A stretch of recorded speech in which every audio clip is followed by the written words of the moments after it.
In January 2014, Pierce Brown released Red Rising, a young adult dystopian sci-fi book in which Darrow, a low-born miner from Mars, infiltrates the elite society of the ruling class by participating in a life-or-death game known as the Institute. Red Rising received critical and commercial success, but it also received criticism for how closely it mirrored the plot of The Hunger Games, which released 6 years earlier. Did Red Rising shamelessly copy The Hunger Games? At what point does inspiration become soulless imitation? Will discussion of Red Rising finally increase male listenership on this podcast? Story Step. It's like book club, but it's more than books, and it's not quite a club.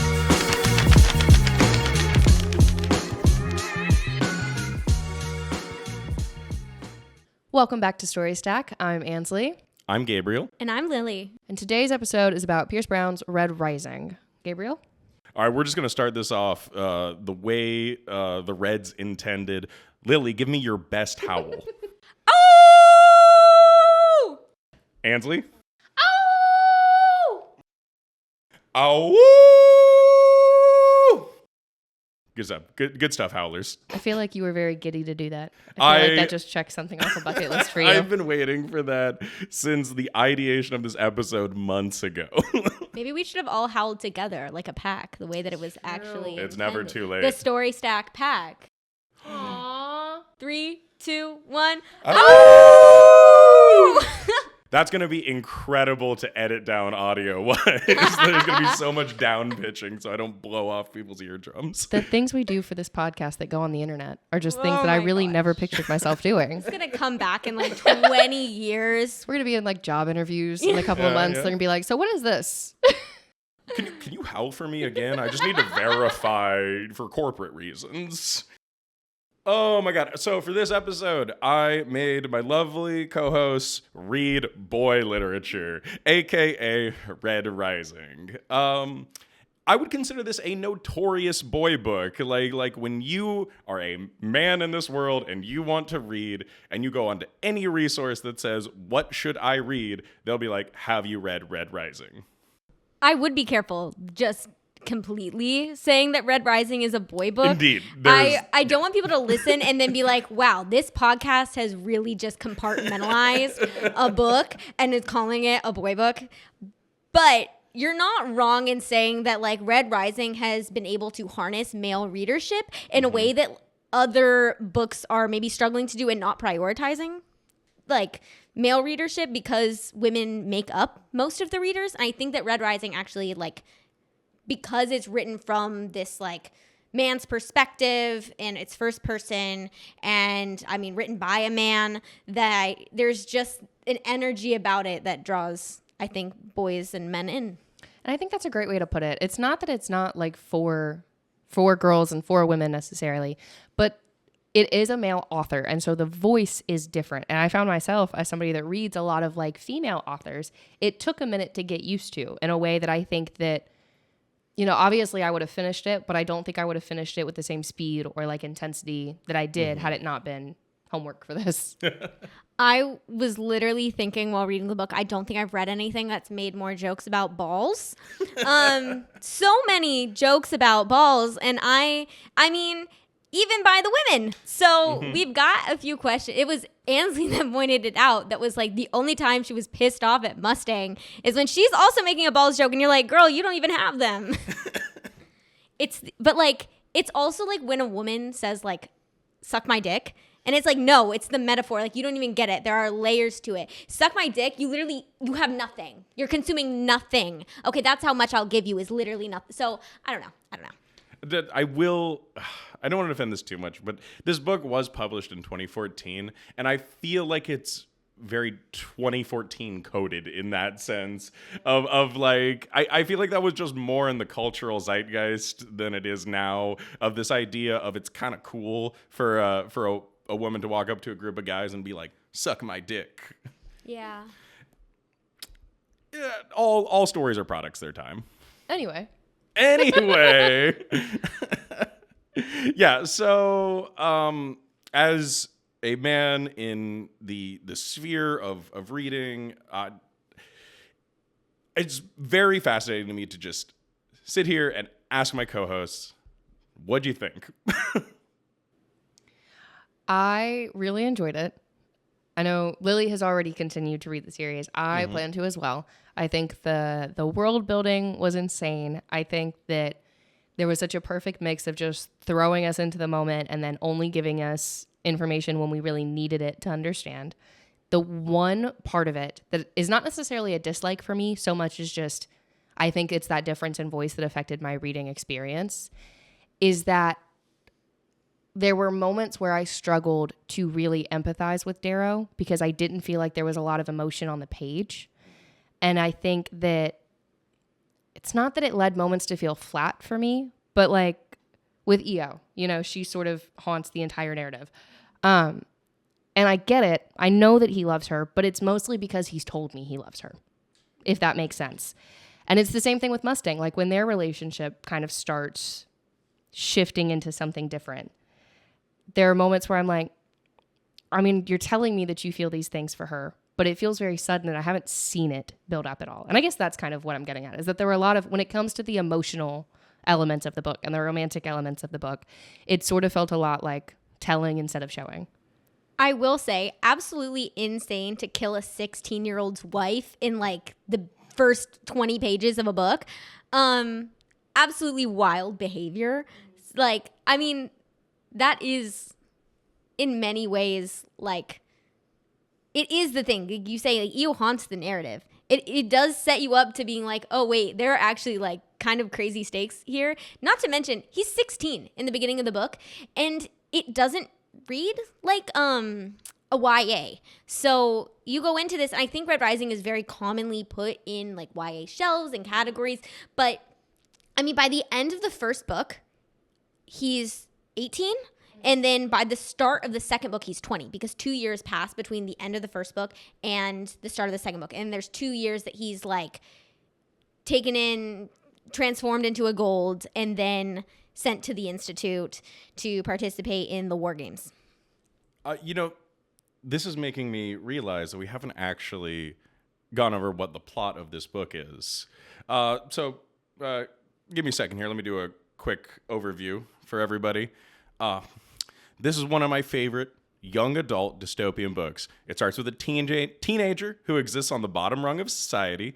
A member of their family gets on the wrong side of the elite class. This results in the teenager being thrust into an opulent world of high society that they can barely fathom. The teenager must then participate in a life or death game against other teenagers. Eventually, the teenager outsmarts the machinations of the death game and sets themselves up as a revolutionary destined to destroy the elite class from within. My sharp listeners will realize that I have described the plot of Red Rising, but also Hunger Games, but also Maze Runner, but also Divergent, and so on and so forth, etc., etc. I think what makes this stand out, though, and clearly you are categorizing Red Rising as a YA in the way that you are describing it, young adult sci-fi dystopian books, but I think it's a miscategorization of the book. I don't think it can be YA. I don't know. And that could be about my feelings about Darrow. So the core elements of YA, okay? One, it has to be like about the teenage experience. Teenagers, usually it's a coming of age story, which Darrow does have his sort of coming of age moment, but that's really like not the plot. There's a greater thing happening. And also, he's only a teenager for the first book, and this series continues. He is no longer a teenager. And not to say you can't have like YA themes with adults, but I think that like things get just a little more serious in the later books, to the point where it's like not necessarily like a teenager book anymore. Like the fact his age is sort of irrelevant. And in a YA book, I think that the age is kind of a core part of who the character is. And Darrow could be 40. And I don't think the story would change. Like, he could have been a 30-year-old who just lost his wife, and I think he would have still gone through the same exact sort of, like, moments of grief that he just happened to be 16. I also think on the other side of that, because I know The Hunger Games is, like, the prime sort of comparison book as compared to the other, like, big dystopian books. And I think that, like, yes, the setups are incredibly similar, but Red Rising to me sort of felt like the other side of the coin, because in the Hunger Games, Katniss is so, she goes into it blind. She knows that the Capitol is evil, but she goes into the games, and I mean, they talk about it in Mockingjay. The reason that it resonates is because it wasn't scripted. She has the bit where she's trying to make the war propaganda films and she can't. And Haymitch is the one is because all of the moments that resonated with people in Panem were moments that she did on her own. Like, she was self-motivated. You are set up very quickly that Darrow's there for a purpose. Like, the Sons of Ares get him. He has a mission in all of it. Then that is not what Katniss did. And so it's approaching the same sort of climax, the same sort of idea of, like, the society we live in is evil and needs to be dismantled, but from different angles. And I think that so much of what the Hunger Games ends up figuring out is spaced over the 3 books. Like, you have the Hunger Games, the first one, and in that one, it's just about making it through the games. And Katniss really, like, she wants to go home. And then in Catching Fire, she wants to run away. Like, she doesn't want to fight this fight. She wants to take her loved ones and get away from it all. And then in Mockingjay, then we get the idea of, like, well, power of any kind is corrupt. Coin is evil, and she has to die too. Like, it's spread out over the entire trilogy. I feel like all of those points were found in Red Rising. And so now I'm so interested and curious to see how the next, because I know there's more than 3 books, but it's like the core trilogy, right? Yeah. I'm interested to see what plays out over the next 2 books. And that is really what you're saying is really what makes Red Rising not a Hunger Games knockoff. I totally see where people are making the connections. Like, they are very clearly there, could be mapped, right? But I really do think that this was Pierce Brown's attempt at interpreting this sort of high stakes world and then translating it into, like, something very sci-fi. Like, Pierce Brown clearly loves sci-fi, and Hunger Games isn't. It's dystopian, but it's, like, very, like, grounded in reality, whereas this is very much, like, out there, almost, like, fantastical in the kind of mech that's available, the living arrangements. Like, it is, the environment is so different, and our protagonist is quite different than Katniss. Even though it is this sort of, like, institute game where you are, forced to almost perform for these, like, elite, like, viewers, it's so different that you cannot say that it is a knockoff. And it's been a while since I've seen much, like, Red Rising content on my For You page, but I have seen other things spark more controversy about, like, being ripped off than Red Rising and Hunger Games. I also think the functions of the games are different, because in the Hunger Games, the games are there to keep the districts in line. Like, it is a constant threat to control the power. In Red Rising, the Institute, Darrow goes into it thinking it's just a school, but it's a tool against the Golds to make them scared of losing their power. And so it serves a different function, and the whole thing has a different feel to it, and it has a different reading experience to it. I also think that because there's such a more focused take on dismantling power in Red Rising, that where the Hunger Games sort of serves as like a notice that power is corrupt, don't trust the government, it is evil, and you have the power to, like, take back from it, where that just serves as sort of a notice. Red Rising almost felt like a manual of, like, here's how you do it. Here's how you overthrow power. Here's how you become a leader that people respect and follow out of respect and not fear. It sort of felt like here's the 5 steps of taking power. That is a tangible difference that I think I've noticed between the two, is that Hunger Games, its overall plot kind of positions how to become a boots-on-ground revolutionary, whereas Red Rising is like, let's physically kill the elite class. Let's do it with our hands.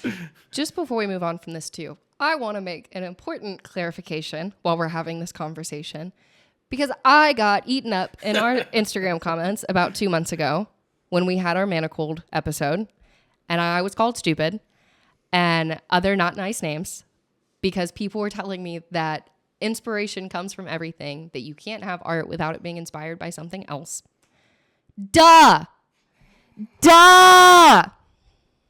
For those of you that commented, literal comments that said, as somebody that goes to an art school, you should read the book Steal Like an Artist by Austin Kleon. I have. Thanks. I go to an art school. Thanks.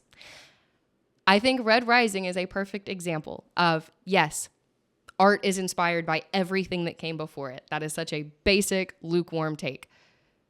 In relation to our manacled conversation, there's a difference between publishing fan fiction that uses other people's intellectual property to create a fan base for yourself. But that's not what Red Rising is doing. And yeah, you can see sort of the inspiration taken from the Hunger Games, but it made something that is unique and does something different.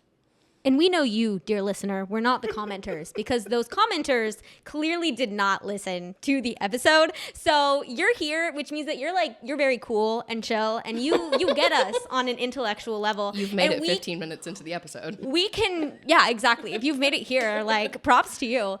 We can just sort of all exist on our higher ground of knowing that we here have the deeper thoughts and that social media is just the surface. If you do ever see something on our page where you're like, oh my gosh, like that's such a, like, either wild take or wrong, like either look at the description on the videos because our captions very often have like further notes, or like listen to the episode because clearly you're intrigued. So that's what these discussions are about. We are purposely talking about things that are maybe like they're not black and white. There's a lot of gray area and nuance, and we can't get into that on a 1-minute clip. We can get into it on an episode. Social media is just engagement bait, babes. Come watch the episode. Oh, big ups to my co-host for fostering the parasocial relationship right there. That's what we're doing. You think this is a podcast about analyzing pop culture and literature? No, we're trying to build parasocial relationships. Well, my co-host got ahead of me, ahead of my notes at least. Long story short, imitation is okay. There's a reason the Hunger Games became so popular and it inspired so much literature. Afterwards, it's because it's an incredible foundation to build a story on. And if you really want to get deep into this conversation, the Hunger Games was pulling from other resources like Lord of the Flies, like Battle Royale. Inspiration is a linear growth. You just keep pulling from the things before. And I definitely think that Pierce Brown, the writer of Red Rising, Hunger Games came out and he looked at it and he was like, dang, that's a really good foundation to build a story on. What if I did that with my voice, my characters, and my world? And that's basically just how we got the first book. And then if you continue on with the series, as I know Lily has already, they kind of just drop the whole Institute Hunger Games-esque Battle Royale thing, and it becomes a much more entrenched sci-fi type story.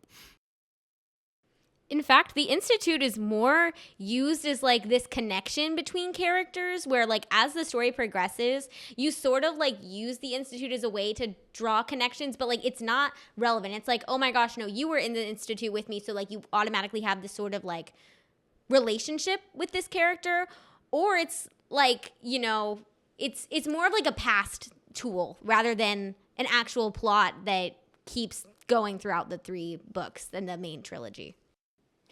I also think with this, the important note for imitation is that, you know, you're taking something that's existing and you're adding your voice to it, your thoughts, your world, whatever, but you're also adding some sort of valuable story element or some sort of valuable theme because it's coming from your experiences. And so in this, yeah, as a female reader, I got a sense of like being in a boy's head, and I don't get that very often, but it's also like the strategy. I think one of the most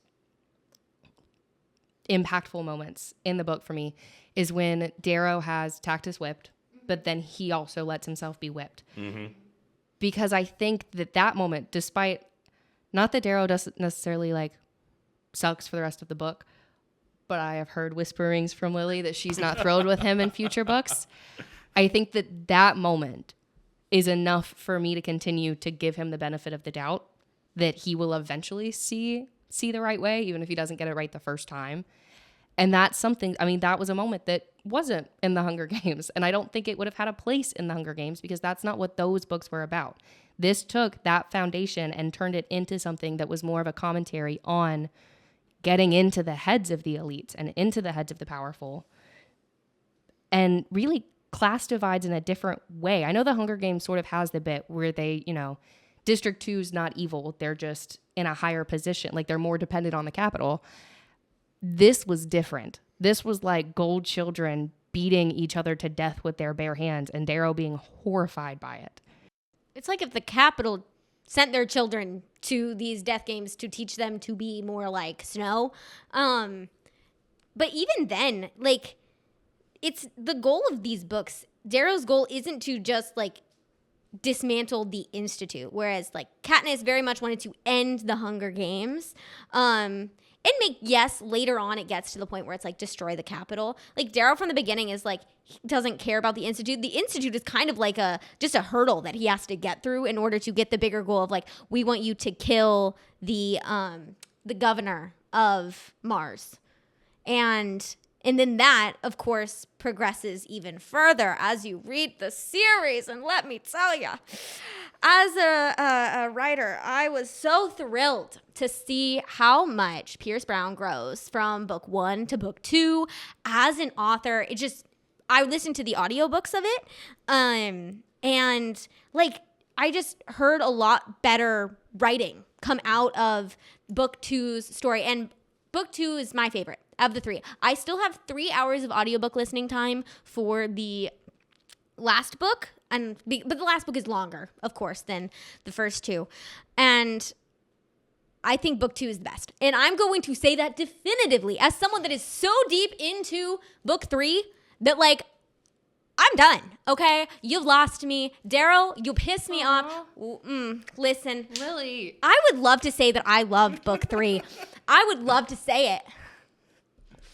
I don't. I really don't. And maybe you would disagree. But your points about the emotion and putting interesting characters on the page, I think that there are so many interesting characters in Red Rising. I don't think Darrow's one of them. Darrow's interesting in the second book for me. I really enjoy it. I enjoy his growth in the first book as well. Like, as a character, I was interested to follow him. In the third book, I'm just following this dude around at this point. Like, the beginning of the third book is kind of interesting, but you get like a quarter in, and then it's just battle after battle, ship after ship. There are interesting moments. Like, there is a wonderful callback to Darrow's sort of sacrificial leadership method with Tactus, where he gets whipped. There's a beautiful callback with Severo in the third book. And I think that stuff like that is really cool. I would like to maybe read the book from Severo's perspective. Maybe even from Mustang's perspective.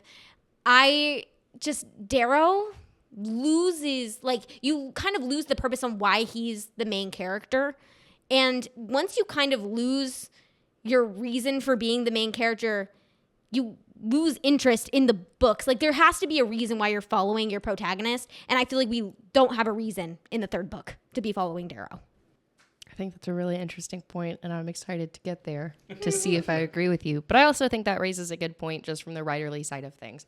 We've sat here for the last 20 or 30 minutes, like, praising this book. But I think sort of tapping back into our conversation last week about romantasy and about, you can like things that aren't well written. I think that even things that are mostly well written have room for improvement. And so I think, yes, to all of the points that you're making, but also on top of the weird sort of romantic emotional moments in the first book, there were also so many moments where I was like, that worked out a little too well. And I'm sure I trust the writing enough to feel like it might come back later.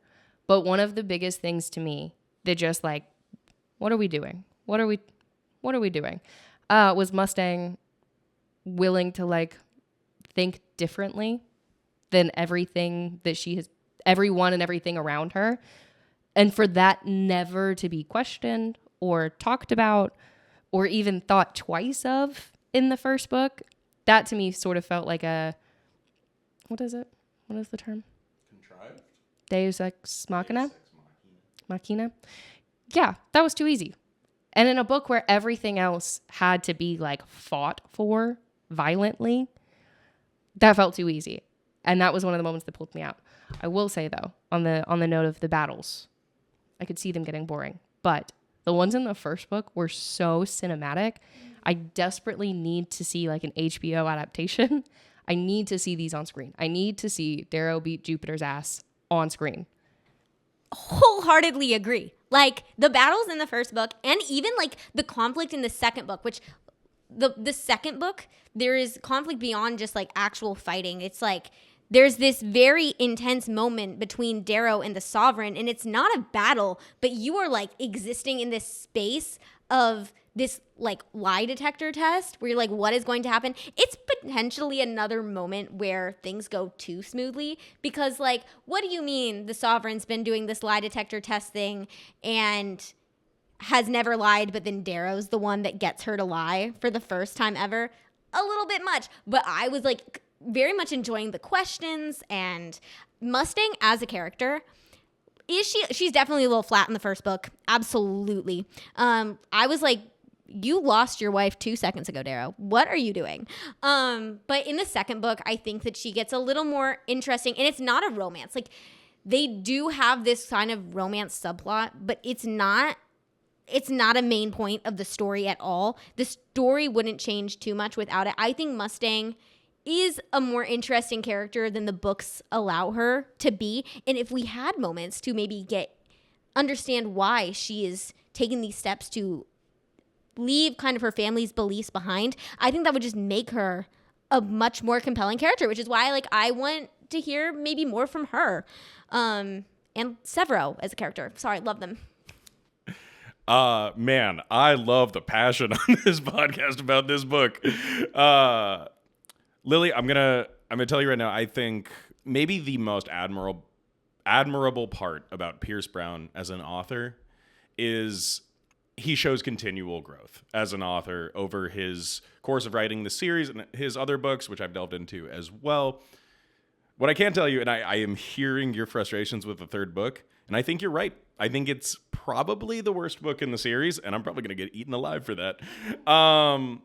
The thing is that, and I hate to do this to you, he kind of figures it out in the fourth book. all of these complaints that you're having, one of my biggest complaints about Red Rising as a whole, especially the first trilogy, Darrow is almost never morally incorrect. Like every situation that he is in, he walks in with a stance, and it might not be accepted in that moment, but it'll eventually be accepted because Darrow's always right. And that character model gets incredibly boring by the third book. Between that and the third book crams in a lot more space battles and space warfare, I can see the complaints. However, you should definitely read book 4, Iron Age for the Win. I think it's probably the best book that he's written so far. I'm very intrigued on both of your thoughts because I know both of you have sort of mentioned that Darrow is never wrong. And I kept that in mind in reading the first book just to see if I saw that. And I could see it in his actions and in the way that he interacted with people around him. But one of the most interesting things to me as I was reading was being in his head and getting his own thoughts. The first time that he thought to himself in like the high lingo and like spoke of himself as a gold, I was like, oh, unreliable narrator. Because he still is so entrenched in this. He still thinks he's a red on a mission that he's not even aware that he's starting to turn into something else. Mm-hmm. And he talks about it a lot when he's talking about like seeing his reflection and seeing the physical changes to his body, which by the way was a horrifying sequence.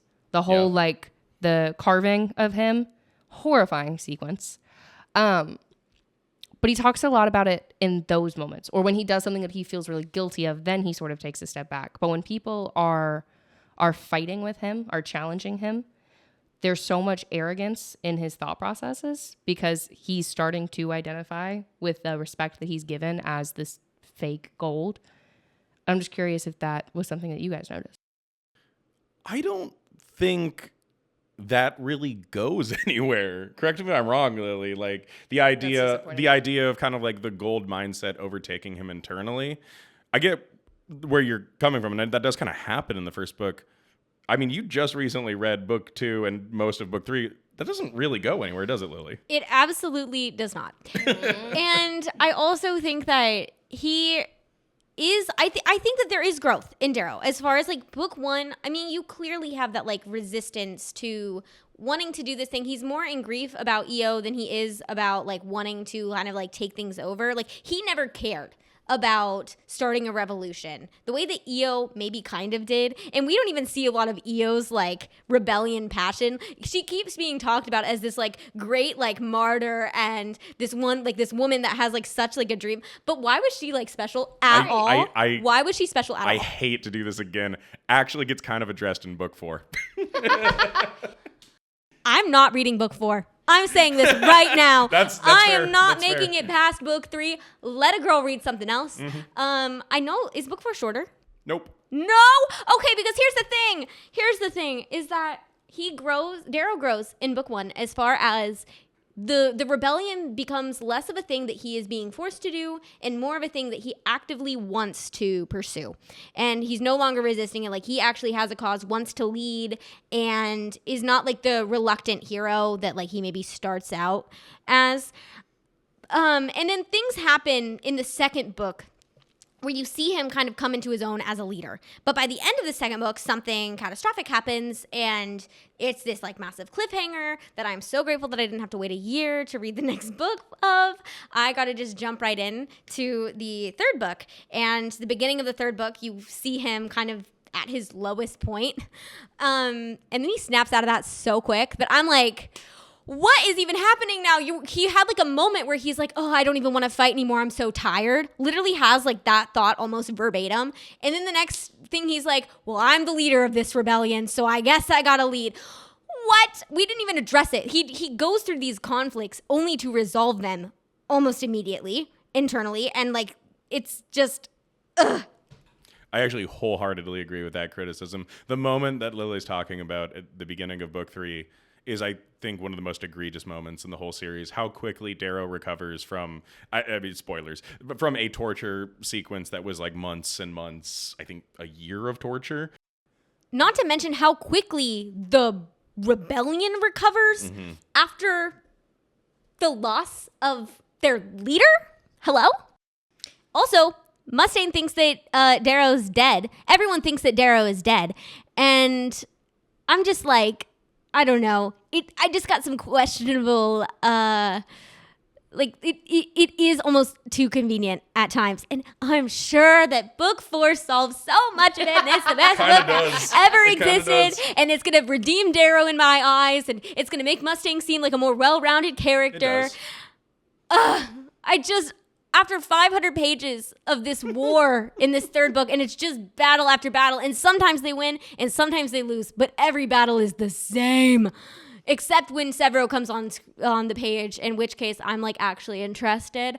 Because to me, Severo is probably my favorite character in the entire Believe series. me, you're in good company. He's probably the most favorite character Severo's of the whole fandom. The best. I will never Howlers complain. for life. Exactly. I need to redeem myself with the fans after like shitting on Darrow so much, because there are clearly some Darrow defenders.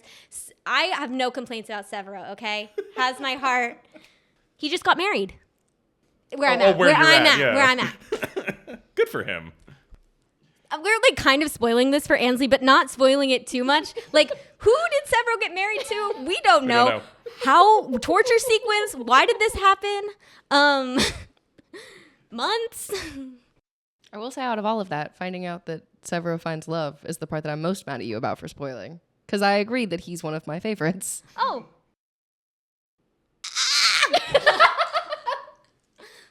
I guess I'm sorry for spoiling that. You just have to, I don't think you'll necessarily predict who it's going to be. It's true. I'll tell you that. Keep an eye out. I don't think that you're going to be like, well, great, now I know this is a love arc. You don't.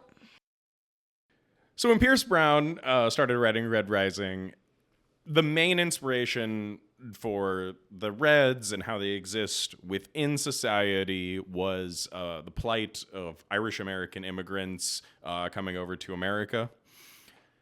He's also said that he took inspiration from the Hunger Games, which I think we've covered already is pretty obvious.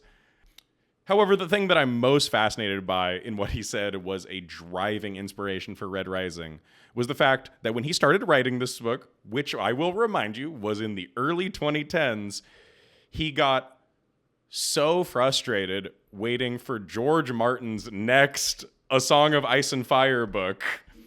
We're on year 12. Year 12 until the next one right now.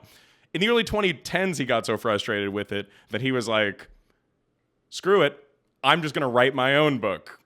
How is George getting away with this? How are we letting him go 12 years without giving us a book? And like nobody, like we make jokes about being mad at him, but he's still a well-regarded public figure. Don't get me started. How is he getting away with this? Is he even writing anymore? No. Yeah, I Don't didn't. get me That's the started on it. problem. That's a whole other episode. Didn't he hand off his writing? No, he hasn't. He hasn't like given someone else. And he probably won't ever do it. Don't get me started on this. This is a whole other episode. I bring this up, one, because it's funny. But two, because George Martin's spin-off series to the Game of Thrones books, the A Knight of the Seven Kingdoms, which our listeners probably know from the HBO adaptation that just came out recently, is very well regarded.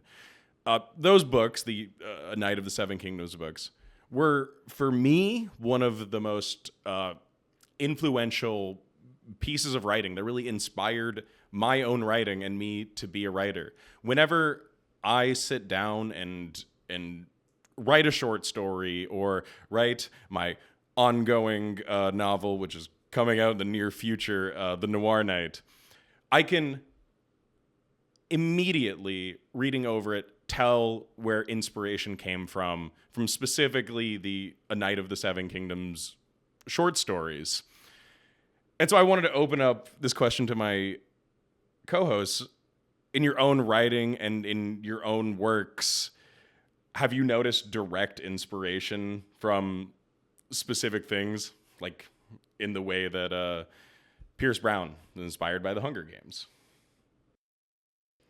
Not necessarily, but I will say that I recently wrote a short story that could potentially be like expanded into more like a longer piece. I had to write this horror piece, and I do not write horror. So, I mean, I was like, how do I get into a genre that I don't really like to read? And I reread the beginning of Frankenstein for it because I remember, I love Frankenstein. Like, reading that was so, like, amazing and fun for me. And that's the horror that I guess I like because I haven't really read a horror. I don't tend to consume horror. So I have found that going back to the thing that you like, regardless of if it is maybe what you're most comfortable with, I think it's a very great tool. And I wrote the horror piece after reading Frankenstein and really dissecting it and the language of getting into this like maybe gothic tone while also being able to weave in like maybe more gruesome elements. That's how I was able to write a piece that I'm kind of proud of that is not necessarily a ripoff of Frankenstein, but is clearly inspired by it. Like when people were reading it, someone was saying that it's like it very much reminds them of Frankenstein, not because the plot is exactly like Frankenstein, but I wasn't afraid of making it kind of similar in tone and setting. I think I have a much different take on this because I am not a fiction writer. I do not write prose. I don't really do any sort of like creative writing necessarily. Even though all I read are fantasy and like romantasy books. I do a lot more of like journalistic type of writing. But I will say this quarter, throughout all of that, I've always really liked Mary Oliver. Kind of even when I do a lot of prose stuff, it's not necessarily her writing style so much as like the way her outlook on her subjects and the things that she was writing about. I'm a very big, in high school, they like teach you about the romantic era and like romantic writers. And I don't think I ever left. I was like, oh, these guys know exactly what I'm talking about. But I will say this quarter, I am taking a critical review class. And I have really enjoyed that style of writing. And at the beginning of the quarter, we read Michael Weinrip's review of Harry Potter and the Philosopher's Stone from like 1998. And that was so well written that, I mean, we were sort of instructed as a class to steal from him and to copy him over and over again in all of our reviews with how he weaves together his opinion with the details about the book and then his analysis on certain details. So I'd say that's probably the closest answer to your question that I have. The best artists steal. Imitation is flattery. And we need to hold space for it as creatives and people who enjoy media that, yeah, you can just look at the Hunger Games and be like, what if I did that? But me.